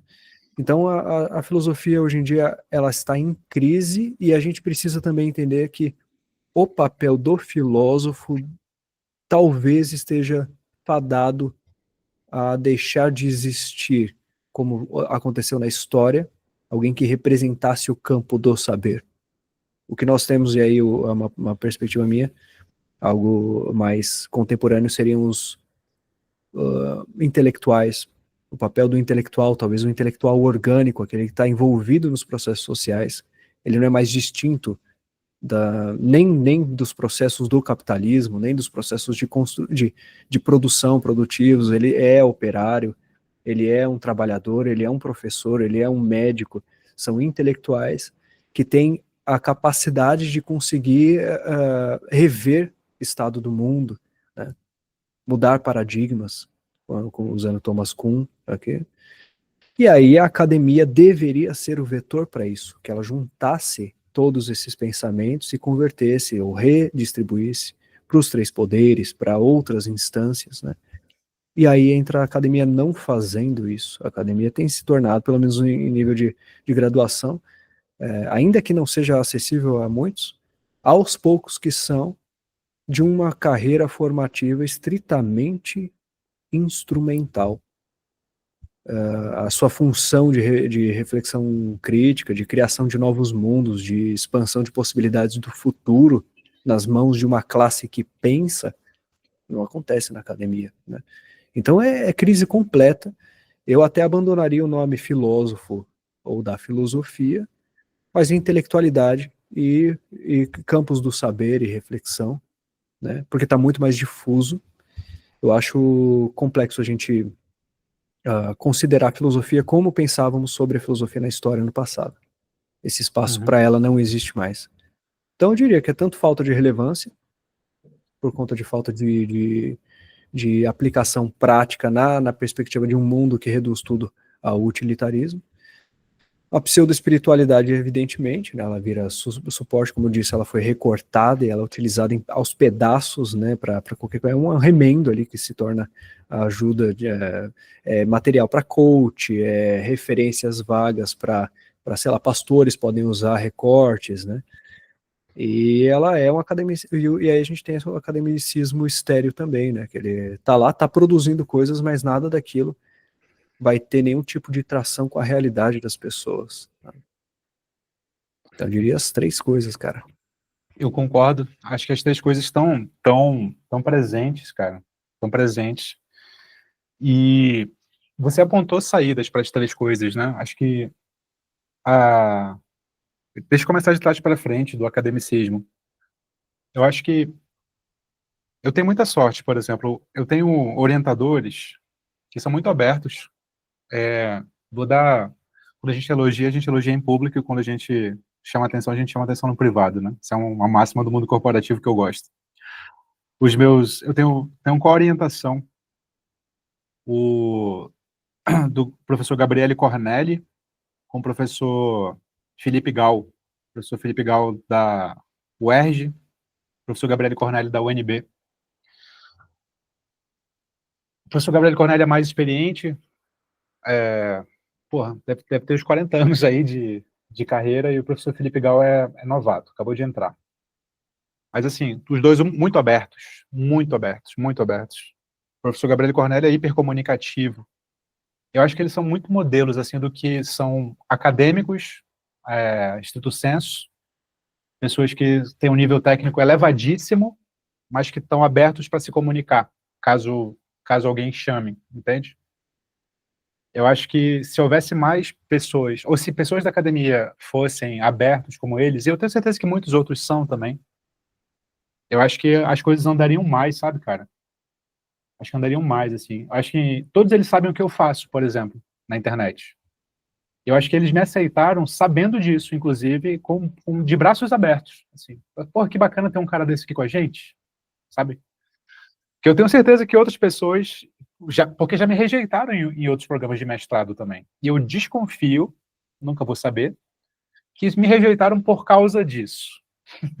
Porque sabiam que eu tinha uma atuação na internet também. Desconfio, nunca vou confirmar. Mas eu acho que o academicismo, ele só é estéril, e você já tocou nesse assunto, quando ele se limita a falar só para acadêmicos, né? Ele para de ser estéril quando ele se abre para quem não é acadêmico. E uma possibilidade dele se abrir para quem não é acadêmico é se abrir para quem quer falar para quem não é acadêmico. Assim, a gente está aqui para isso também, né? A gente está aqui para isso. Eu acho que, em alguma medida, nós somos tradutores, né, cara? A gente faz um trabalho de tradução. Esse é o nosso trabalho. Um Comunicação é desesperador tradução. trabalho de tradução, né? Porque cada vez que eu vou gravar um vídeo de 1 minuto e meio, eu fico desesperado. É tanta coisa. Eu fiz um vídeo aí sobre um livro que eu estava lendo esses dias aí. É desesperador você tentar deixar sucinto daquela forma, mas hoje em dia, sincronizando com o nosso tempo de vida aqui, não existe outra forma de você atingir o cotidiano das pessoas de forma prática. E isso não é ceder à condição trágica em que vivemos. Não quer dizer que a gente está falando, olha, tem que ser assim, tinha que ser assim, não tinha que ser assim. É ser pragmático e falar, já que temos isso como diagnóstico, a nossa saída agora, circunstancialmente, é conversar com as pessoas, é fazer esse diálogo entre a academia, é pegar uma coisa que está na página 450, que ninguém vai chegar lá, né, e comunicar de forma rápida, para pelo menos provocar curiosidades, né, e movimentar dessa forma, porque senão não tem saída. Senão a academia, enfim, ela vai ficar ali, e inclusive na academia eu percebo até um pouco de postura intencionalmente hermética. Ela se fecha, eles se fecham neles e fica num círculo de autoadoração e ódio entre grupos lá dentro, sendo que pouco resta pelo amor à coisa, ao conteúdo em si. Eu sinto até que muitas vezes a própria academia desestimula as pessoas de buscarem conhecer aquilo que elas verdadeiramente amam, exceto caso elas tenham a chance e a sorte, como eu tive, como você parece ter tido também, de ter grandes mestres no caminho, né? O que fez o que me fez ser o que eu sou, não é nem o conteúdo que eu estudei, é quem me ensinou. Ah, mas São não tenha pessoas dúvida. que mudaram minha vida. Eram professores que eu voltava para casa e não conseguia dormir, literalmente. Eu ficava pensando, falava, meu Deus, aqui é fascinante. Que geram, professores que geram estranhamento, né? Só que a academia a gente não encontra isso, mas mesma coisa. Vão falar e vão falar com razão. Pera, mas não dá para culpar os professores, os profissionais que estão lá. Eles estão em circunstâncias impróprias para exercer a provocação do conhecimento. E é verdade. Por isso a pergunta original é sempre sobre a instituição. Instituição acadêmica não tem função de criação de raciocínio crítico. Não tem. Não é para isso, ela nem serve para isso. Talvez estrito senso tenha algum espaço, e ainda assim, se você sair muito dos moldes ali na dissertação ou na sua tese de doutorado, você vai ser criticado, né? Então ela é uma entidade conformadora para fins de produção de seres humanos produtivos, né? Mas agora, sabe uma coisa que me preocupa, cara? Eu acho que a gente nem chegou nesse estágio. Mas tem uma galera que não é só da filosofia, mas que já tem mais projeção que eu e você, que é o Clóvis, o Karnal, o Cortella, o Pondé, são talvez os quatro mais famosos da filosofia. O Karnal não é formado em filosofia, mas, poxa, o Karnal tem um conhecimento, assim, né, inquestionável, né, sobre filosofia. Inquestionável. Não, é Então, assustador, é assustador. O nível pois de é. conhecimento desse cara é assustador. Então, dá para equiparar, de verdade, assim. Então, vou tratá-lo como se fosse, né? Profissionais das humanidades, vai, né? Para ninguém criticar. Profissionais das humanidades. Intelectuais públicos, vai lá. Intelectuais públicos. Todos eles fazem esse papel. Sabe qual que é o medo? Porque isso já acontece. É o medo da tal da pseudo-espiritualidade. É deles serem tratados como intocáveis pelo público deles, não por todo mundo, porque eles são muito criticados, né? Não me entendam mal, eles são muito criticados. Mas pelo público que os segue, há uma certa cegueira que é cultivada ao redor deles. Eu não sei se isso é culpa deles. Aliás, sei sim, não é só culpa deles. Mas eu estou colocando só de propósito, porque eu quero problematizar isso. Eu não sei se tem parcela de culpa deles. É isso que eu quero problematizar. Se, se, se o modo como a gente se comunica tem certa parcela de responsabilidade nisso, sabe? Não sei, cara. O que você pensa sobre isso, assim? Porque vamos nos autocriticar agora, né? Tem uma maneira de você, como Nietzsche falava, assim, né? Não cultivar discípulos, cara. Né? Não cultivar discípulos. E tem uma maneira de você cultivar discípulos, se você quiser. De você se blindar, sabe? De você estar sempre certo. Sacou? Eu entendo. Olha, é que existe a forma que a pessoa faz isso intencionalmente, e tem a criação de redes de seguidores orgânica, por assim dizer, que as pessoas vão por assimilar o seu conteúdo como algo que ressoa na forma de viver dessas pessoas, né? E você se torna uma referência. Dá para você Sim. fazer uma engenharia desse tipo de influência. Sim. Né? Eu não sei, em nível de preocupação, até onde isso, ou a pessoa que opta por construir uma escola própria seja um problema, desde que a associação a essa escola seja livre, que as pessoas optem por participar e que não se negue a possibilidade de ser criticado por isso.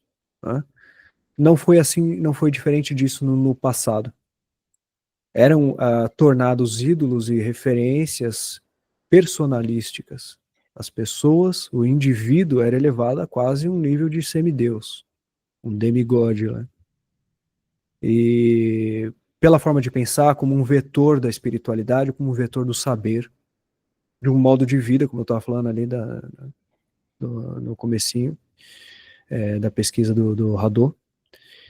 E então, de certa forma, são pessoas que agregam um modelo de vida, ou poderiam, né, fazer isso, agregar um modelo, uma fórmula de viver como um produto que eles vendem. Né? E aí a gente traz a autoajuda. Você vê que esses intelectuais públicos sempre ficam próximos da questão da autoajuda, e nenhum deles faz crítica direta à autoajuda. O próprio Clóvis já falou sobre isso. Ele fala, a questão não autoajuda, não é o problema. O problema é você pegar um cara de autoajuda, um pensador de autoajuda, sei lá, um coach, dos Estados Unidos, vir dar dica sobre a sua vida aqui no Brasil. Ele nem sabe sua realidade, ele não pegou ônibus com você. Né? O que eu quero dizer com isso? Eu acho, de certa forma, inescapável que existam esses caras. Porque as pessoas buscam isso. Mas eu acho necessário que exista muito mais que isso.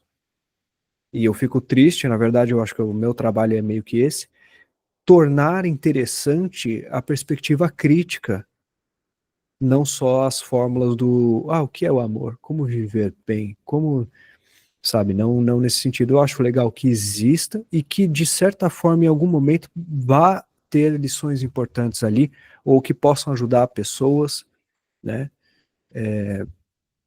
Existe agora a terapia filosófica, está virando algo mais comum no exterior, talvez venha para o Brasil em algum momento, mas isso está se tornando uma realidade. Eu acho legal que exista a possibilidade. O meu diagnóstico para esses intelectuais assim públicos é que isso é inescapável e sempre aconteceu na história.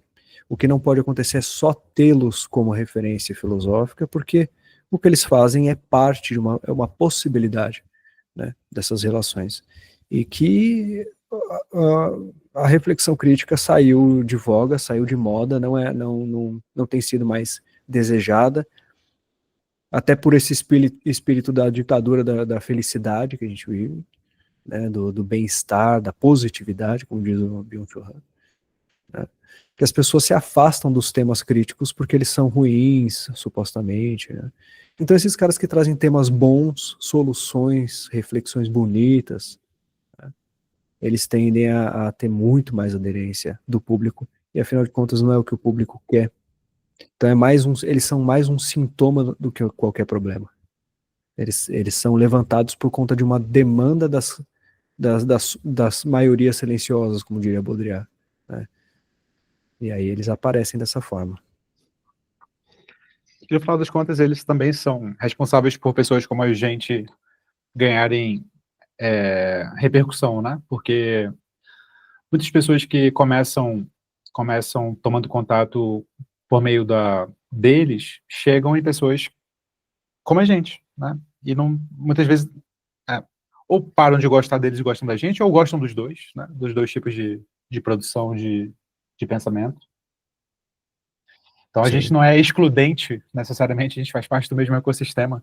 Eles são também introdução, né, para algumas outras condições de vida. Por exemplo, minha mãe lê os livros do Karnal.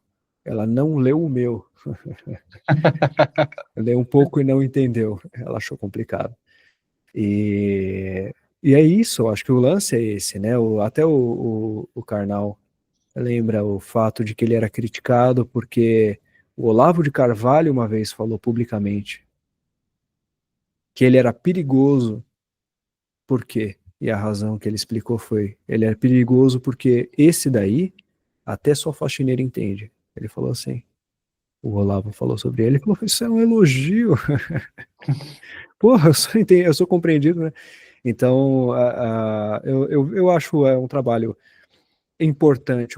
O que é importante também é que as pessoas utilizem como um degrau fundamental, né? Que elas vão além, né? Que elas possam seguir. Exato, exato. Agora vem a parte mais pretensiosa dessa conversa, que é para onde podemos ir, que é aquela parte da redação do Enem, Marcos, que é a proposta de intervenção, cara. Caminhos possíveis. Agora a gente já falou o que a gente entende por filosofia, o que a gente acha que ela é na sociedade contemporânea, quais são as críticas que a gente tem feito, e agora, para onde é que a gente acha que ela deve ir, para onde ela pode ir, reinvenção, tradução, formação crítica, o que você acha? Ah, cara, eu colocaria aí a questão da formação crítica como um dos principais papéis atualmente, porque ela é a única que é capaz de criar células-tronco, pessoas células-tronco. A partir de uma célula-tronco você faz um outro indivíduo completo. A ideia é essa: a gente consegue criar uma lente nos olhos das pessoas, através de uma perspectiva crítica, que elas passem a construir ou reconstruir possibilidades autonomamente, não replicar fórmulas, né?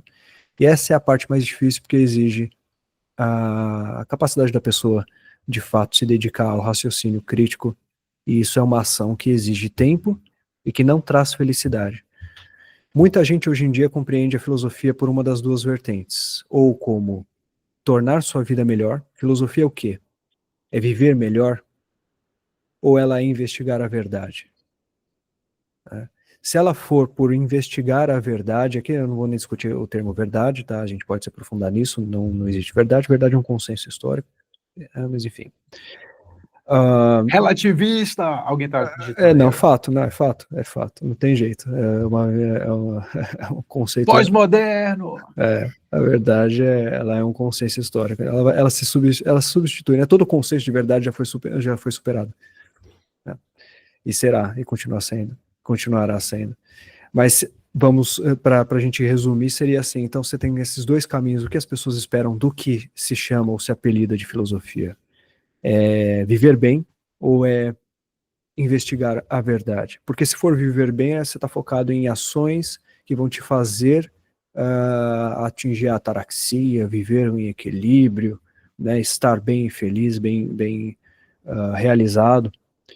Agora, se for buscar a verdade, aí é a grande questão. As verdades, ou investigá-las pelo menos, não há garantia de felicidade nesse processo. E aí eu acho que a gente volta um passo e discutiria, existiu desde o começo da filosofia alguma responsabilização dela em te fazer feliz? Né? E aí as escolas variam. A atitude que eu tomo seria essa e eu acho mais difícil. Para aqueles como esses que são os que a gente acabou de falar, como profissionais, comunicadores públicos, o que eles têm feito é trazido a filosofia para muitas pessoas como maneira de viver melhor. E isso tem forte aderência, especialmente em momentos de crise de sentido como a gente vive hoje em dia, derivados do niilismo lá diagnosticado por Nietzsche. O que eu tento fazer é trazer ou popularizar, talvez, né, expandir ou jogar no mundo visões que tragam a perspectiva, a segunda perspectiva, a filosofia como instrumento para a investigação das verdades. E essa não necessariamente será fonte de nenhuma felicidade, por isso as pessoas tendem a não aderir. Para mim, a única saída seria da filosofia como instrumento útil para reconstruir visões, para a gente projetar futuros possíveis, essa segunda visão. E aí eu acho que é o que a gente tem feito. Eu acho isso muito importante. A gente populariza discurso de alto nível de reflexão. Se as pessoas realmente assistirem nossos vídeos com consciência daquilo que elas estão vendo e se aprofundarem, a gente está jogando ouro nas redes sociais, de referências, de provocações, dá para fazer uma tese sobre cada coisa que a gente posta. Eu acho que é muito disso que a gente tá fazendo, conseguir ser esse vetor. Se a gente concordar com o que você falou, nem todos os acadêmicos vão conseguir comunicar, então talvez nós sejamos esses vetores de comunicação. Recai sobre nós a responsabilidade de buscar o que a academia está fazendo, também da academia nos procurar, né? Para a gente auxiliar nessa comunicação das novidades, do que está sendo pensado agora, quem são os novos pensadores, os novos paradigmas, as novas perspectivas, né?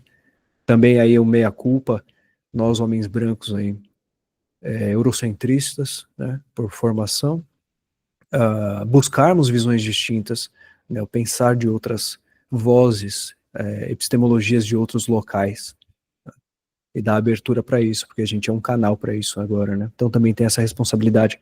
Se a gente quer uma sobrevida da filosofia como processo autônomo e não como repetição de fórmulas ou memorização de livros, né? Como a gente falou no começo.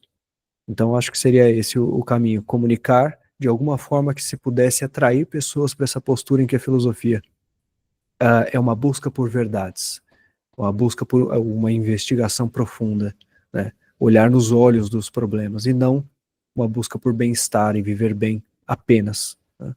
Como tem sido. E essa postura enche as prateleiras, né? Eu fiz um textinho muito pequenininho em 2021. Eu fixei lá no Instagram. E eu acho que tem tudo a ver com essa concepção para onde eu responderia, assim, para onde é que eu quero que vá, né? Porque eu concordo com você que a filosofia é instrumento, eu concordo mesmo. É mais ou menos assim, ó. Eu não me interesso por filosofia. Eu me interesso pelos problemas que se apresentam na minha vida. Por acaso, os filósofos tentaram resolvê-los desde milênios atrás. E eu venho tentando entrar nessa conversa. Me interessa saber que sentido, se é que existe, há em viver. Me interessa saber de que coisas fundamentais a realidade é constituída. Me interessa saber o que é e como acontece o saber, de modo que eu esteja correto e não enganado sobre essa realidade. Me interessa saber como agir bem perante os meus pares e perante interesses que nem são exclusivamente meus.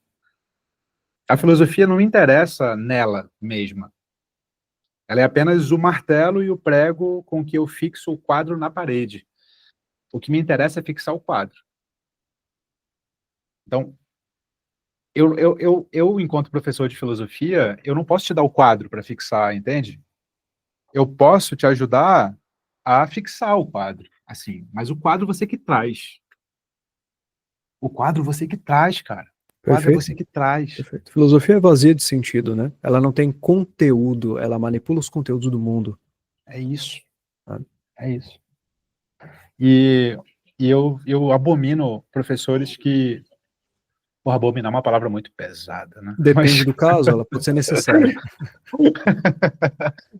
Há coisas abomináveis na Terra. há coisas abomináveis. Você tem razão, você tem razão. Mas eu abomino... É isso, eu abomino muito professores é, que resolvem a realidade pro aluno, assim. A realidade está resolvida. É isso, não está resolvida, cara. Não está resolvida. A realidade não está resolvida. A realidade é complexa pra cacete, porra, né? Tem tanta coisa não resolvida na realidade. Eu posso ajudar as pessoas a se orientarem um pouco, porque eu também tô todo desorientado, cara. Eu tô todo desorientado. Eu vou resolver a realidade para quem? Eu tô enganando quem, pô? Eu Dou tô conta da enganando minha, quem, né? né? É Mas isso. ceder material para que as pessoas organizem, façam referência, compreendam as coisas que cercam elas. Então Exato. eu dou instrumentos para você fazer sentido disso que te cerca. Por isso que aí até trago uma provocação final. E se resgatássemos a filosofia como um religare? A gente tem formas de contato com os mistérios. Mistério é tudo aquilo que está para além da fronteira da ciência. E ali Uhum. aí é onde eu paro. Por isso que eu sou contra o salto de fé. Eu não efetuo o salto. Quando chega na fronteira, eu paro. Vamos com calma. Né? O que tem para lá pode ser. Né? Pode ser uma nebulosa divina que criou tudo. Não sei. Não vamos definir. Eu acredito, por enquanto, que não. Mas não vamos efetuar o salto. Mas que existe algo para além do cognoscível, é evidente que existe. Quanto mais você estuda sobre física e as fronteiras das ciências, mais você descobre isso. Teoria da emergência é fantástico. Né? O que eu acho? A gente tem formas de relação com o mistério, que eu chamo de interface de relação com o mistério. Uma delas, e a que ficou mais popular, é a religião. A religião como matéria discursiva de referência a coisas misteriosas, sentidos do porquê estamos aqui. A religião é existencialista. Tá? Inclusive tem muita filosofia ali dentro, dentro da teologia, que está intimamente conectada com outros movimentos de pensamento. O Eclesiastes é 100% niilista, dizem aí, talvez um dos primeiros textos niilistas mesmo, é fantástico ler aquilo com essa visão, mas enfim. Então a gente tem a religião como interface com o mistério. Mas existem outras que a gente perdeu na história. E esse senso histórico do pensamento humano é muito importante para dar sentido para as coisas que a gente faz, porque o pensamento muda no tempo. Lá atrás, se pensava sobre as coisas por meio da poesia. A poesia era o canal, a linguagem de canalização do mistério. Você pega Parmênides, por exemplo, o da natureza, o texto dele é uma poesia. Não se poderia escrever sobre coisas misteriosas com outra linguagem. Nenhuma linguagem humana abarcaria o mistério. A gente tem depois as religiosidades, e principalmente as abraâmicas, desde o começo do cristianismo aqui no Ocidente, que institui uma descrição muito específica de relação com o mistério. E a forma filosófica que estrutura o pensamento através de outras ferramentas também é uma interface com o mistério. Entretanto, pouca gente utiliza isso, que eu me faço valer até hoje como se fosse minha religião. Para mim, meu religare são as grandes questões existenciais. Quando eu estou lendo Kierkegaard, que eu sou fascinado por Kierkegaard, eu sou ateu, mas eu sou fascinado por Kierkegaard, por Pascal, por exemplo. São questões. Pascal, até antes de Kierkegaard, a gente tá aí, Pascal, o que? É século XVIII? Não, século XVI. XVII? XVI? 16, 1500, eu acho. Não, é Ou 17, né? 1500 ou 1600. Eu acho que é 17.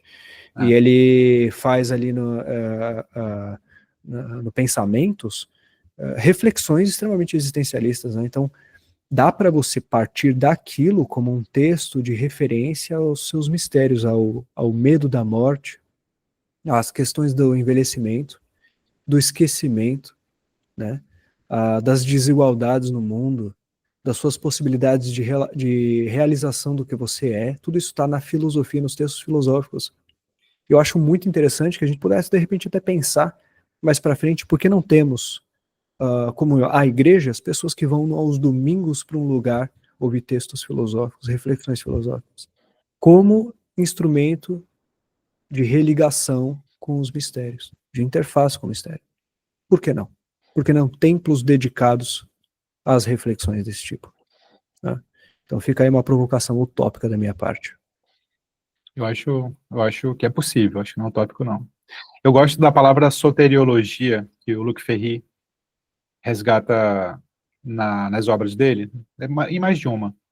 Mas eu li pela primeira vez no Aprender a Viver, que ele fala a soteriologia, a ciência da salvação, foi sequestrada pela religião, mas na verdade ela está presente na filosofia antes de estar presente na religião, que é lidar com a finitude, lidar com o fato de que vamos morrer. Ele retoma a tese do Hadot, da filosofia como modo de vida, e fala exatamente o que você falou agora. A filosofia já trata dessas questões e ela foi sequestrada na Idade Média, essa é a tese do Hadot que ele retoma, quando os teólogos barra filósofos nos convenceram de que o cristianismo já dava todas as respostas e que a filosofia ficaria apenas com as questões puramente teóricas e não práticas, como sempre ficou. Balela, a filosofia sempre lidou com questões práticas, comportamentais, existenciais. Temos que retomar esse modelo. Temos que retomar esse modelo. Façamos votos de que esse modelo retome e, por que não, façamos projetos para implantar esse modelo de novo, quem sabe aí, Marcos. Justo, necessário. Tenho certeza que teria muitos adeptos. E é isso, né? A religião faz ali depois, quando o universo é naturalmente compreendido como algo criado por Deus, basta ao ser humano apenas a reflexão para a interpretação dos signos divinos. Não tem muito mais o que investigar, senão os signos escondidos. O mundo passa a ser visto como um livro aberto à interpretação. E aí você tem todo aquele sistema hermenêutico da exegese cristã que Foucault trata do Palavras e as Coisas, acho que é assim o título em The Order of Things, né, em inglês, não sei como é Le mots et les choses, as palavras das coisas. As Palavras das Coisas em francês, né, em português também. A Ordem do Discurso, se não me engano, em alguma tradução também ficou assim, mas enfim, nesse livro ele tem ali a cartela de formas de relação entre de nomes para as relações entre as formas das coisas e o significado delas, porque Deus ocultou no mundo diversos sinais. Então, se você pegasse uma planta que tem a forma de um fígado humano, ela é boa para tratar doenças do fígado. Era assim que era feito. É maravilhoso. Mas aí não faz sentido você investigar de outra forma, senão, né? E aí tem a Mathesis Universalis de Leibniz, que é a manifestação do segredo do universo através da matemática, né? Como se a gente descobrisse a mecânica do universo secreta e tal. Então perde o sentido da investigação autônoma, senão como leitura de signos, né, ocultos por aí. Por isso que é sequestrado, como você falou, por eles. Até o sentido de parar e refletir se altera. Não é mais refletir livremente e descobrir algo novo. É descobrir o que já está feito, determinado. E que faltava a você só a capacidade de investigar, né? E aí tem o determinismo hegeliano, enfim, né, até o Estado passa a ser compreendido por Hegel como uma manifestação das capacidades humanas juntas em uma sociedade, e isso é a manifestação de Deus, é o espírito, o Estado é o espírito para ele, né, através da razão. Enfim. Exato. Marcos, essa é apenas o início de uma série de conversas que a gente pensou de fazer. Mas, ó, eu tava pensando de revelar os temas, mas eu não vou revelar não, cara. Boa. Vamos fazer assim? Boa. Vamos Os chamar a galera para são... comentar. Não, vamos chamar a galera para comentar que temas eles gostariam de ver a gente fazer. Quem sabe surge coisa interessante que a Sensacional. gente nem tava pensando. Sensacional. Que dá ideia pra gente fazer não só vídeos em conjunto, como vídeos isolados no seu e no meu canal também. O que tu acha? Exato. Perfeito. Ótima ideia. Pode ser, né? Então coloquem aí as ideias que vocês acharam. Eu acho que vale também, né, pedir pro pessoal aí comentar o que, complementando os assuntos que a gente trouxe, se a gente deixou passar alguma coisa, se vocês acharam muito legal, comenta aí embaixo. e coloquem as propostas dos próximos assuntos. Só vai vir coisa cabeluda para a gente discutir, né? Eu tenho certeza, mas vamos ver. Como o Marcos fala, filosofia braba. Me amarro Filosofia braba, cara. nesse termo aí, fica legal pra caramba. Sei lá, não tinha nada para escrever ali, saiu isso. Cara, nunca abandone essa expressão. Nunca abandone essa expressão. Pois Ela é é, foda cara. demais. É Filosofia isso. brava. Marcos, É muito isso. obrigado pela gentileza de vir, pela generosidade. Tamo junto. Adorei a conversa. Cara, igualmente, prazer imenso bater um papo contigo. E quem também tiver interesse, a quem possa interessar, me procure também por aí. Vocês vão me encontrar com o Marcos É, Bluso no Instagram, especialmente. provavelmente a conversa inteira está sendo rodeada pelas suas redes sociais aqui embaixo, na tela. Então eles Hum. já estão vendo. Se eles quiserem, também na descrição do vídeo está. Então, o pessoal já sabe. Mas onde você aparece mais? Só para a galera saber. No Instagram eu apareço, mas eu tô tentando migrar também uma espécie de conteúdo mais denso, mais aprofundado no YouTube, onde eu faço uma espécie de um blog, eu ligo a câmera e saio falando. Eu não faço isso em qualquer lugar, mas enfim, posso falar por mais tempo, né, assim, os ditames do tempo. Então no YouTube eu tô tentando também, podem me encontrar aqui, mas o Instagram é meu canal principal, Marcos Bruso nas duas, né? nas duas, em qualquer lugar. Coloca no Google, você vai me achar. Achar um monte de coisa. E o seu último livro, qual foi? Então, meu último eu não tô com ele aqui, mas não está aqui. Mas é o universo dos sonhos técnicos, como as inteligências artificiais redefinirão a nossa imaginação. E aí eu conto, metade dele é a história da função da imagem no imaginário humano na sociedade, como a gente trafega conhecimento a partir disso, inclusive como as imagens são perseguidas como forma de conhecimento, para um tipo de conhecimento específico. Tá? E depois como elas vão embarcar nas tecnologias, as imagens técnicas, né, como o William Flosser falava, são embarcadas em novas tecnologias que vão criar peças de entretenimento que os nossos filhos e netos sonharão com elas. Então os próximos filmes das próximas décadas vão ser de IA, e até agora tudo que foi criado, que a gente sonhou, nossos sonhos, nossas imaginações, foram criadas por algum artista, por algum roteirista, por algum diretor de filme. A partir de agora, máquinas autônomas passam a colocar no mundo imagens técnicas criadas por máquinas. E isso altera o paradigma da função da imagem ontológica, como eu digo, para uma imagem técnica. Então quem gosta desses temas também, então tá lá. O universo dos sonhos técnicos você acha em qualquer lugar aí, na Amazon, em qualquer lugar. Vou colocar na tela enquanto você fala na edição, pode deixar. Ah, que legal, legal. Valeu, Marcos. Até a próxima conversa, que provavelmente vai ser semana que vem, quando esse vídeo for publicado. Show de bola. Então, até a próxima. Muito obrigado pelo espaço e admiro muito o seu trabalho, cara. Tamo junto, Marcos. Eu também admiro o seu. Tchau, tchau. Até.